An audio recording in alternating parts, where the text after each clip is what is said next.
Hi folks, Canadian Prepper here. Hope you guys are doing well today. So we got a lot to talk about, and I have a prediction. I'm starting to get a clearer understanding of what is coming and what's on the horizon. I want to share that with you today. We're going to be talking about that closer to the end of the video, but some big stuff in the news. As you can see, we're in a new set today, a new location in the warehouse. We finally got our Harvest Right freeze dryer order in. We've been waiting for it for months, so we're pretty stoked on that. We're going to be shipping these to Canada only, not shipping to the United States. As you can see, they're all on mini skids, so we're not going to be able to send them cross-border. We could, but it would just be cost prohibitive. If you don't know what that is, it's a machine that's going to allow you to take any food and basically make that food last 25 to 30 years, with the exception of some really high fat content foods that don't freeze dry well. It's going to retain the texture and 99.9% of the nutrients, or I think they say 98% of the nutrients. It's astronaut food, guys. It's an amazing technology. This machine right here, I think you're going to see it in a lot more homes, because what it does is it preserves the value of the food that you go and purchase from the grocery store, which we all know in a couple decades is going to be, 1,000% more than it is now.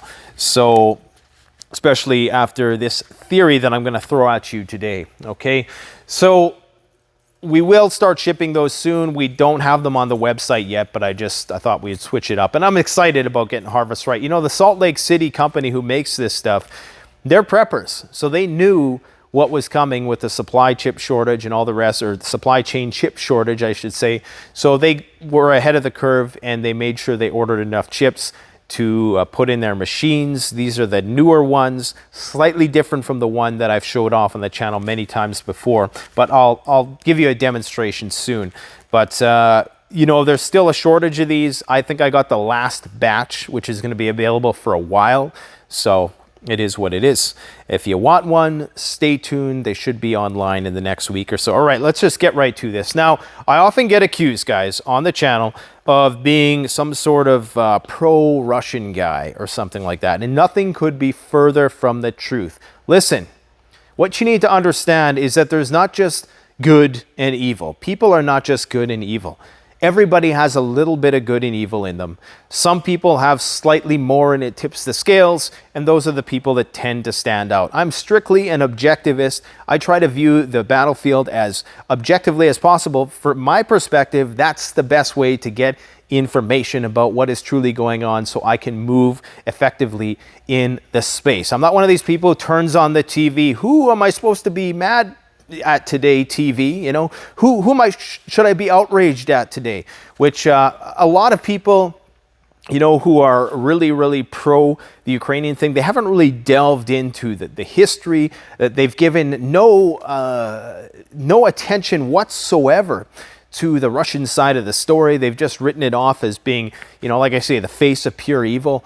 But there's nuance to these conversations that must be had. And even the leading intellectuals, the leading progressive intellectuals of our time, be they Noam Chomsky or the like, all say the same thing, that there's a reason, there's a history, there's a backstory for these things. It's not as simple as Putin bad, Ukraine good. Look, I love Ukrainians. I live in the Ukrainian Mecca, the Ukrainian capital of Canada, if you will. Probably half my girlfriends have been Ukrainian, all right? Great people. I know that sounds like all my friends are black, but hey, I am kind of black, all right? I'm half black, or as we like to say now, half melanated. But what I'm trying to say is it's not about being pro or anti. And the reason why I say that is because there are some channels I find who they say that they're trying to be objective, but they really are pushing the Russian spin on things. And that is not what I want to do on this channel whatsoever. But because there's such a predominant bias in Western media, in order to effectively understand what's going on, you have to kind of course correct and compensate for that, de facto bias in the Western media. And that's what we try to do on this channel, because as preppers, all we care about is being prepared for what's coming. Now, what is coming? What is the media saying today? Well, Joe Biden comes out today. He's helicopters going in the background, and I guess he was advised to say this with a helicopter spinning in the background, so he didn't have to go into any depth, because it's a great way. If you're gonna drop an official statement on something, do it while the helicopter is flying in the background, so it creates like some urgency, you know, okay, well, I gotta go, see you later, right? So I think that's why they get them to do these things on the fly.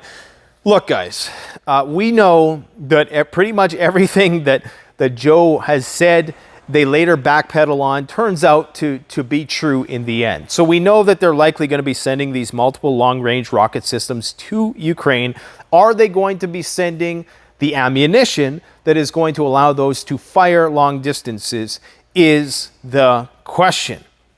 Now, why is this so significant? And why did I talk about all the pro-Russian people in the beginning of this video? Because a lot of people seem to think that the Russians got this case. No doubt they're steamrolling through the Donbass right now. There was this story yesterday about an attack on Kherson and how both the Ukrainians and the Russians were staging offensives in the same day. Really, I think the Ukrainian offensive in Kherson was like 20 vehicles. It was, as far as I know, based on the reports that I've gotten, was quickly stomped out. Mostly, I think there was like a 2/3 of the fighters there who were attempted to, I'm not sure what they were trying to do in Kherson, but 2/3 of the fighters were stopped. Apparently there's still some left. In terms of what's going on, however, in Sivera, Dynesk and these cities in the Donbass region, which I'm not even going to begin to try to go into like I'm some kind of expert, all we know is that the Russians are annihilating, okay? They're winning. But here's what a lot of people forget. If Ukraine gets these multiple launch rocket systems, basically what you're going to have is a situation where they can be firing and attacking the Russians the exact same way that the Russians are currently attacking Ukraine. Okay, they can launch missiles from afar. They can hit cities that are hundreds of miles away. They don't have to be in artillery range. And what is this going to do? How is this going to change the face of the war? It's going to change it in a big, big way. This idea that you can just brush off, you know, the billions of dollars of armaments that are flowing into Ukraine. Not only that, but a lot of the soldiers there now, you know, once they go and they get recuperated, now that they've fallen back, and, you know, they go back to Kiev, they get their R&R, they have their few weeks, they puff up again, you know, they carb up or whatever. You know, these guys now have a lot of experience on the front lines. So you cannot discount the huge threat that they are still going to continue to pose to these breakaway republics. And don't think that there's not going to be, maybe not like full-on counteroffensives, but just constant, you know, bombardment, like constant a flea on a dog, right? And I'm not saying Ukrainians are fleas or Russians are dogs or anything like that. Just a metaphor to describe how a little thing can drive a big thing crazy. And when you drive a big thing crazy, that's when things start to escalate. That's why we need to be thinking long term about where this war is going to go. Because if Ukraine does the smart thing, goes back, regroups, okay, and, you know, some people would say, well, it's not smart because then that gives the Russians time to dig in and fortify and then, you know, potentially continue to move forward. And that is the truth. Some people, though, I think are minimizing the importance of this Lend-Lease deal with the United States and Ukraine, which doesn't even take into account the $40 billion. Okay, so with the Lend-Lease deal, what that allows is above and beyond the $40 billion. This is going to allow the Ukrainians to basically go shopping and write up a tab, okay? And if they win the war, great, they'll pay it back. If they don't win the war, I guess it's going to be the taxpayer who's stuck paying the bill. So there is an incentive to win the war at least, or at least retain some part of Ukraine that will be recognized as Ukraine in the future. Okay, so we cannot discount the importance of this. Now, Biden says that they're not going to send any missiles in that can hit Russia. I mean, that's so ambiguous in and of itself. Or hit Russia from where? I mean, the Ukrainians have missiles that can hit Russia right now if they're close enough to the border, okay? And the whole idea of announcing what you're sending in the first place and not keeping that information classified, it seems kind of weird to me. I mean, I'm sure there's open source intelligence sources that will allow, you know, that are eventually quickly going to reveal what sort of weapons that the U.S. has sent. but it just seems weird that they're being so transparent about what they're sending. Now, the problem with what they're sending is, again, it gets normalized. Okay, now we're sending multiple rocket systems, and then, okay, the Russians become accustomed to that level of a foreign intervention. And then, of course, what happens is that becomes normalized, and then this is how the Russians are going to view it, by the way. This is not how I particularly view it, but they're going to view it as, okay, they're starting to raise the bar for what is we're permitting. And eventually they are going to have to draw the line somewhere, because it really depends on how this war affects the economy. Okay, in Russia in particular. If the Russian economy starts to falter as a result of the war in a way which starts to create social, economic instability within the country, that's when Russia starts getting desperate and doing more desperate things. Now, I've often heard it said, you know, there's this goofy theory going around right now that Vladimir Putin may be already dead. This is the MI6, the intelligence service in the UK, is claiming that there's a body double, okay, taking his place. Now, this is just, you know, just on its face, it seems preposterous, but there's a lot of people who are gobbling this stuff up. The Russian leader's death would be kept secret for weeks, if not months, according to intelligence sources, amid increasing speculation that Putin is very ill and receiving cancer treatment. Now, that line right there makes sense. I do believe that if Putin died, especially in the thick of war, I don't think they would let people know right away. So if that's the whole point that they were trying to make in putting this story out there, I get that. However, for people wishing for Putin's demise, consider what happens in that power vacuum. Who is going to come to power? What people need to realize, as far as I know, there's a lot more hawkish people within the Kremlin and the Duma who are wanting a full-scale, you know, general mobilization. And if those people were to get in power, you may actually be dealing with a more hawkish leader when it comes to Ukraine. So as much as we want to, you know, throw shade on Putin for what he's doing, you have to understand that there are likely people within that government structure who are going to be even more hawkish and double down if he was ever taken out. Now, of course, this is just a rumor right now. I don't think there's any evidence to substantiate it. I think just the fact that it was released by the MI6 is kind of an intelligence play in and of itself, but you never know. You just never know. I mean, I think there's a small percentage, but you know, I'm not putting too much stock in it. Lavrov has said that this is bullshit, debunks rumors of Putin's worsening health. President Vladimir Putin makes public appearances on a daily basis. You can see him on TV screens, read and listen to his speeches. I don't think that any sane person can suspect any signs of an illness or an ailment in this man, he said. Can we say the same for Sleepy Joe? I don't know. And again, not anti-Democrat, guys. I like to joke around every once in a while, all right? Lavrov says, recent sanctions unlikely to be lifted. This is what U.S. is telling allies behind closed doors. This is important. Okay? Now, this is from a Russian news source. I know some people are going to say, oh, what do you mean? Russian news? How can you trust? Yeah, okay, that's why I'm telling you that. Okay, this is why I'm giving you a full disclosure of where I'm getting this information. But the only way you're going to understand the enemy or the opposition, the adversary, whatever you want to call it, is if you're, you know, ingesting the information that they're getting, not as fact, but trying to view it from their subjective viewpoint. So Russian Foreign Minister Sergei Lavrov says that the latest Western sanctions against Russia were prepared long ago and unlikely to be lifted. Now, this is important because we just heard that the only way the Russians are going to lift the embargo of containers of wheat and food that are going to be going to the desperate countries that need them are if the EU takes away the sanctions. Now, they're talking about imposing more sanctions. They're talking about being 6 months away from a full-on, you know, Russian oil embargo and gas embargo. Imagine the chaos that's going to come this winter and fall, guys. If that actually sticks and if they go through with it. We got reports here today about people in Britain who are going to be experiencing blackouts and fuel shortages this winter, up to 6 million people potentially. And that's if everything goes well, right now.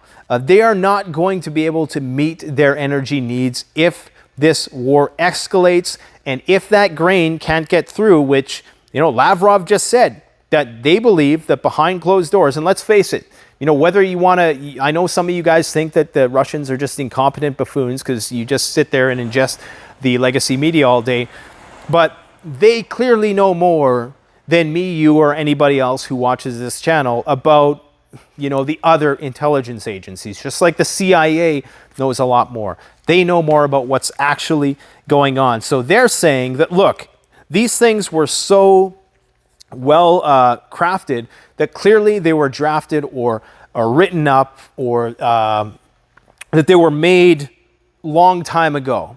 Okay, that the speed with which they were introduced, and he's talking about these proposed sanctions, and their volume indicate that they were not created overnight. They were being prepared for quite a while. It is unlikely these sanctions will be lifted as a result of this. And of course, this all goes back to the fight for control of the planet.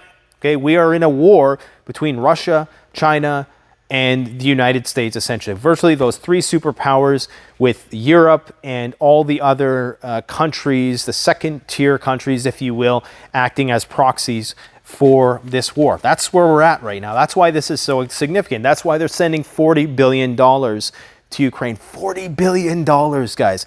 And a Lend-Lease deal that's going to amount to God knows how much. I mean, that could be hundreds of billions if this war goes on and on. This thing could make Afghanistan look like, just a warm-up. Mind you, the terrain in Afghanistan is a lot different. A lot of people are saying, well, Ukraine's not going to be another Afghanistan or Vietnam because it's flat. There's not a lot of places where you can hide. But you can launch missiles, from hundreds of miles away if you have the right kind of gear. But I think that's when you're going to start to see the Russians targeting places like Kiev. And if they do go for Odessa, guys, Odessa is going to be a big one. Odessa is going to be a major, major battle if it transpires, if they can't somehow subvert it from the inside out, if they can't somehow, gets people on their side there to overthrow the government, or like we talked about yesterday, unless there's some kind of military coup. Apparently there's a lot of Ukrainians who are leaving. They're just leaving the front lines. They're defying orders. Now, again, this is actually a Greek news source that I got this from. So they're, kind of in the middle in terms of their assessment of how this thing is going. Now, they're saying that the Russians control 70% of the city of Sivera, Dynesk, and that it's basically a matter of time before, shit hits the fan there for the Ukrainians. This is a city of about 100,000 people, and many of the soldiers blame Zelensky and the military leadership for the situation in which they have found themselves. Several teams, ground defense battalions, refuse to carry out orders and take up battle positions. In fact, many have left the city before the Russian troops have even entered. So, situation is getting dire right there, but do not count the Ukrainians out. There's a lot of people saying, oh, it's just a cakewalk now. And now, but now the hard part kind of comes is the defensive part, right? For the Russians, that is. And of course, they're going to continue the offensive. And the way I see it, this war doesn't end until they either take the entire country or somebody drops a nuke. Because if the Russians start getting pushback in the places that they've taken already, and their economy starts to falter, and their leadership starts to falter, somebody is going to get desperate. Somebody is going to get desperate, and bombs are going to be dropped. I'm not saying that because, oh, you're trying to fearmonger. No, that's just a frickin' reality of the world that we live in. I talked about that quote the other day about how the natural state of things is war, not peace. And I've made references to this in videos that I've done in the past where, we believe that just because we've had this relative civility of the last several decades, that's normally how it is. That's not how it is. It was medieval for hundreds of years. Okay. And, a lot of people don't realize that we are in a constant state of war. and that eventually it manifests in the physical, in the kinetic exchange of things. It's just, what is that quote about politics, or war being extension of politics, or something to that effect? Anyways, so the Russians are saying that the reports coming out of from Ukraine are about Kherson are untrue. I don't know anything about that. For all I know, the Ukrainians are kicking ass somewhere else. So, you know, let's use our own strategic ambiguity on this channel so we don't get in the crosshairs of anybody, right? Now, here's I love reading express.co.uk because they always got like the juiciest World War III apocalypse stories, but you always got to take it with a grain of salt. And I actually usually never quote their stuff on the channel because it's almost too extreme. It's almost like a tabloid for, I shouldn't say that, I wouldn't go that far. It's an accredited news source, if you will, but they go a little too far sometimes. Tech billionaire warns Russian Cyber 11 could destroy society. All right. Cyber attack on the U.S. by Vladimir Putin's Russia. Vladimir Putin's Russia, not Russia's Vladimir Putin. Interesting. Could destroy society. The American tech billionaire and software security expert Dan O'Dowd has warned. Mr. O'Dowd delivered the stark warning concerning the U.S.'s liability in the cybersphere as part of his campaign for the U.S. Senate. I wonder if he's invested in any of these cybersecurity stocks. Let's see. Now, seriously though, on a more serious note, sidebar, we did do a video about cyber warfare. I believe it was called The First 24 Hours of a Global Cyber War. Go and check out that video. It'll basically show you everything that could possibly go wrong if it all went wrong in an apocalyptic cyber war, if that ever broke out. According to the California Senator Hopeful, millions of lives in the U.S. are presently dependent on infrastructure that operates on a defective software that has created national security vulnerabilities. The software engineer is the creator of the secure operating systems used for various aerospace and defense projects. That door is blowing because of the wind. Hopefully you guys can't hear that on the camera. Including Boeing's 787 airliners, Lockheed Martin's F-35 fighter jets, and NASA's Orion crew exploration vehicle, and the Boeing B-1B intercontinental nuclear bomber. So the guy's been around. Anyways, Mr. Dowd said self-driving cars, power grids, water treatment plants, and even our hospital systems are now all connected to the internet. He says Vladimir Putin or a terrorist could cause them to self-destruct, creating a cyber 9/11 that could destroy our entire society. If that happened, our supermarkets could be empty. And okay, wait, I'm going to do this part in my redneck impression. Don't take offense. Don't take offense. I've pretty much offended everybody in this video already. If that happened, our supermarkets could be empty in a day, there would be no electricity, and our transport networks would be paralyzed. You got me? Suddenly, we would be plunged back to living like in the year 1820. All right. Mr. Dowd continued, when everything goes down, we won't be thinking about climate change or taxes or much else beyond daily survival. Have I gone too far yet? Probably. This issue has become more urgent following Russia's invasions of Ukraine. The war, he explained, has raised hostilities with the West and increased the likelihood of a series of targeted cyber attacks on our infrastructure. Well, tell us something we didn't know months or if not years ago when we were talking about that. Anyways, the gist of it is, that's still a very real threat. A very real threat. That's a very real threat that Russia hasn't played that card yet. Okay, they haven't played a ton of cards yet, which is surprising, which makes me think that we are still in the early phases of this. The U.S. has committed a massive amount of money. I know $40 billion doesn't seem much when we're living in the age of multi-trillion-dollar stimulus, but I think that this thing's going to go on for a while, and in fact, so does the EU foreign policy chief. He says that the conflict in Ukraine is likely to last for a long time, but will eventually conclude with peace talks between Kiev and Moscow.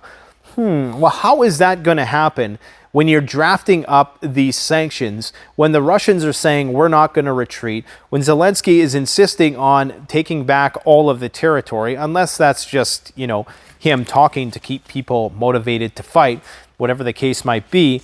But I don't see this happening. I think this is false optimism. Now, Joseph Borrell was speaking several hours before the start of a 2-day EU summit on Ukraine in Brussels. Hopes will see member states adopt a 6th package of sanctions against Moscow, including a partial embargo on Russian oil. So, I mean, you know, they're talking about how it's going to end in peace, but they keep pushing the envelope. Eventually, they're going to push back, and they're going to realize that Russia has now, I think they're sending 24 times more oil to India than they were last year. 24 million barrels a month, I believe. I think last year it was like 1 billion barrels a month.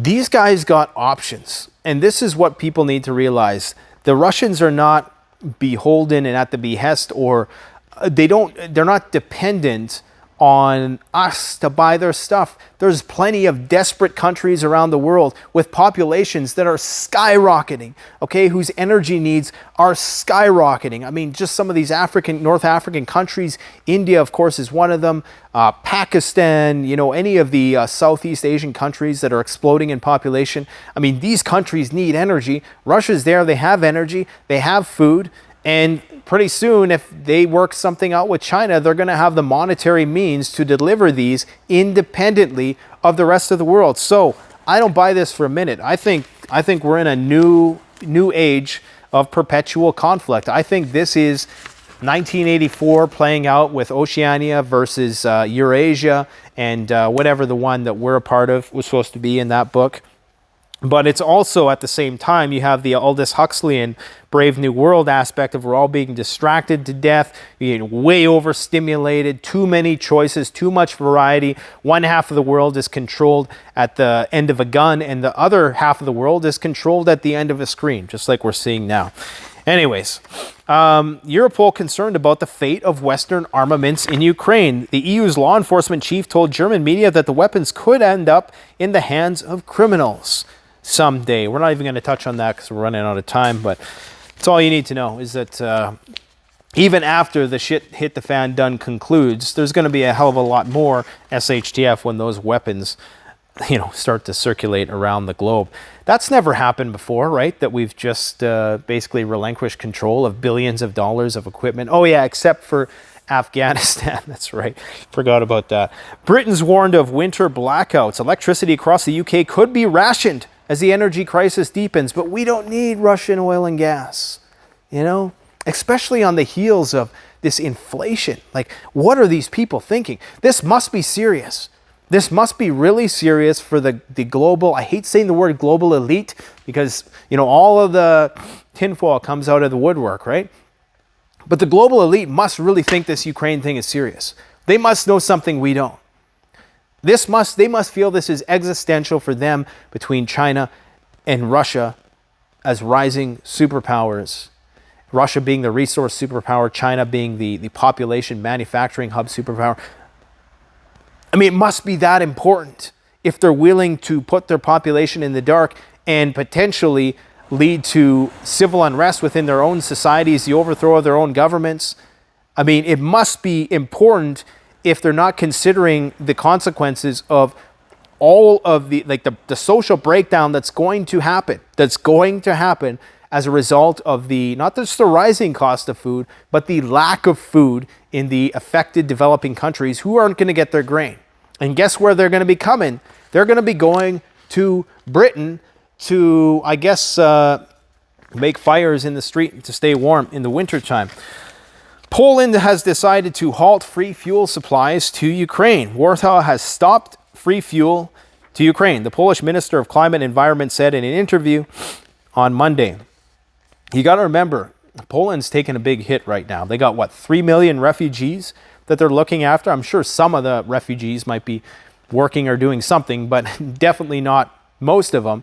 And of course, they're giving all their weapons, they're giving their gas all to Ukraine. So they're right up against this war, right? They have a big dog in this fight, and it's only a matter of time, I guess, before they start to say, you know what, we're in this like a dirty shirt. We might as well just go all in.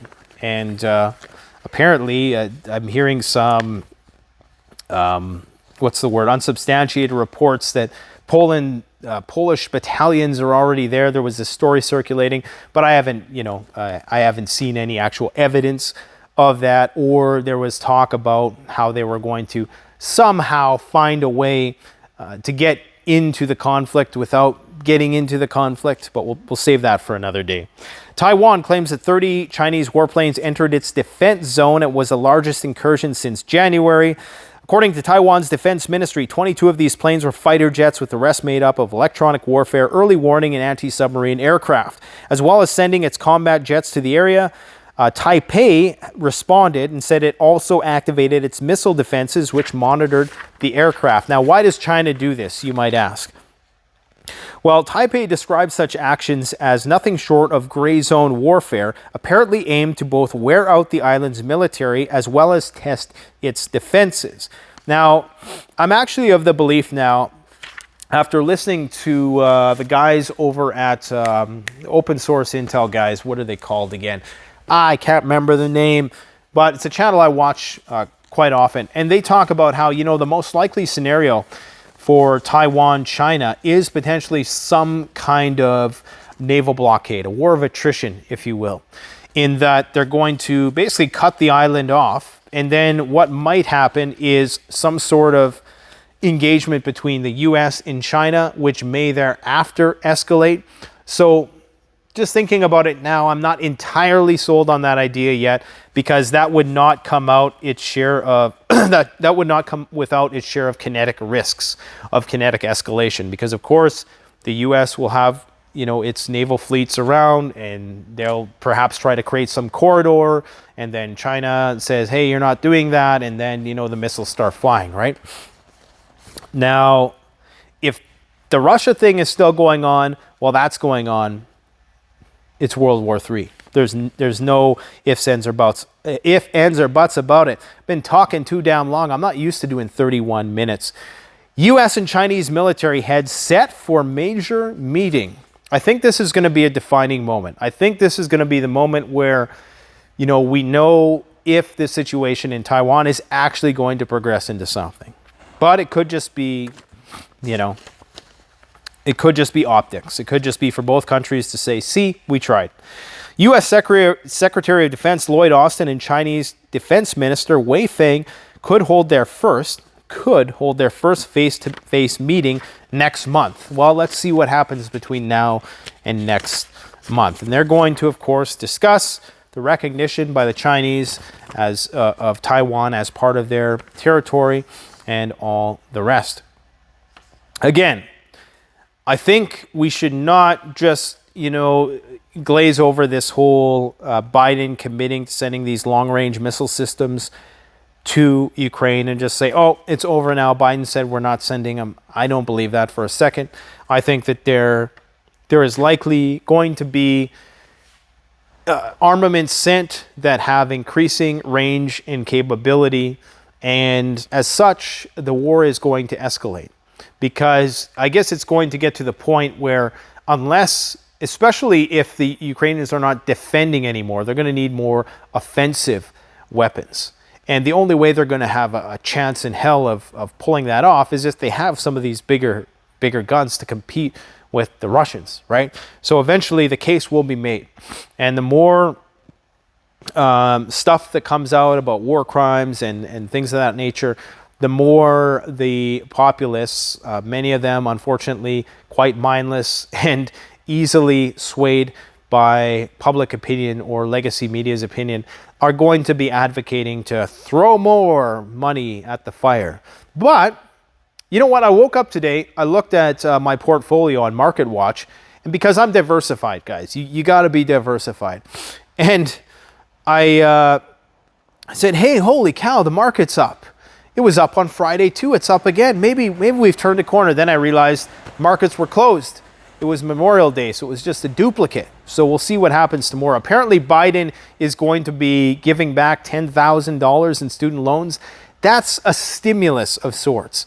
How that will translate into the funny money economy, I think that might actually give it a little bit of a boost. The lockdowns calming down in China are apparently starting to give the market a little bit of a boost. Now, there was one other story I think I'm going to save it for tomorrow because it's a little too in-depth. It's a little too heavy for today.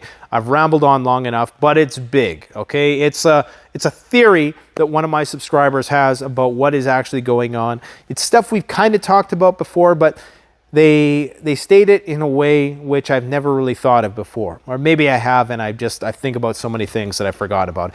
Regardless, guys, just, keep doing what you're doing. Stay prepped. We got the garden in this weekend. We rototilled the hell out of that sucker. We planted everything we possibly could into my small apoca plot is what I call it, because it's a very small, it's more experimental at this point. That way, if I ever had to scale it up, we could. But it's my apoca plot, okay? So I got like 12 different species of fruits and vegetables. All stuff, of course, it is going to be high calorie, nutrient dense. We're going to be doing a collaboration with a channel called Gardening in Canada. Tomorrow, we're heading down to a place in town here called Dutch Growers. We're going to be getting some more plants. We're actually going to try to grow a bit of garden, if you will, inside the studio, which is going to be supplemented with artificial light.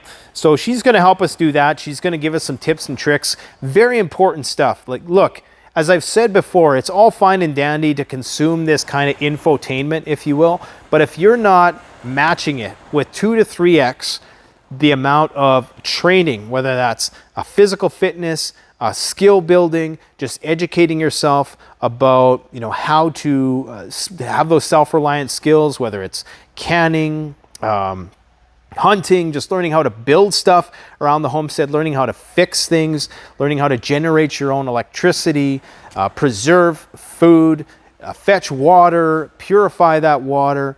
If you're not learning those things, then this is just personal masturbation, and you probably should just watch movies instead, because it's going to get you further. But I hope that we're motivating you to take more action. And again, the best way to support this channel, because we don't do sponsors. I mean, we probably do a sponsor maybe once every 30 to 60 days on the channel, if that, probably more like once every 3 months. Go to CanadianPreparedness.com. You find the premium products in the survival and preparedness industry, and you can get 10% off using coupon code PREPPINGGEAR. All right, guys, so stay safe, stay up, and stay tuned. We got lots of great content coming for you in the future. Canadian Prepper out.